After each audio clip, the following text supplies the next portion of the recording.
Une dent est aujourd'hui tout ce qu'il reste de Patrice Lumumba.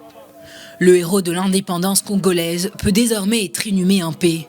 2 jours après la restitution de la relique de Patrice Lumumba, sa famille, ses proches et toute la République démocratique du Congo peuvent enfin enterrer celui qui aura lutté d'arrache-pied pour l'indépendance de son pays. 61 ans après son assassinat, le cercueil de Patrice Lumumba est ramené ce mercredi sur sa terre natale, quelques jours après qu'Alexander De Croo ait renouvelé les excuses de la Belgique pour la responsabilité de certains dirigeants de l'ex-puissance coloniale.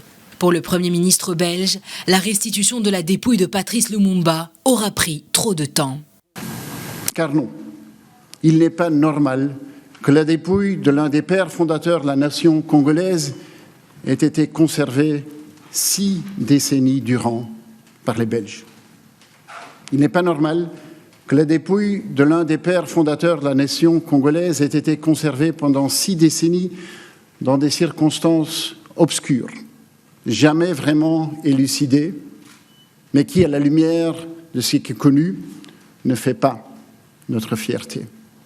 En juin 1960, jour de la proclamation de l'indépendance du Congo, Patrice Emery Lumumba est entré dans la légende après avoir prononcé un discours marquant.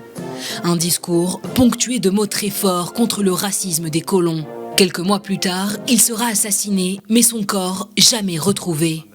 Il aura fallu attendre 2016 pour qu'un policier belge ayant participé à la disparition du héros congolais se vante dans les médias d'être en possession de l'une des dents du défunt. Une relique qui aura ensuite été remise aux autorités congolaises en présence de la famille du leader assassiné. Nous pleurions ta disparition sans avoir fait d'oraison funèbre. Père, comment es-tu mort? On ne sait pas. Quand es-tu mort? On ne sait pas. Où as-tu été assassiné? On ne sait pas non plus. Qui t'ont assassiné et pourquoi? On cherche encore.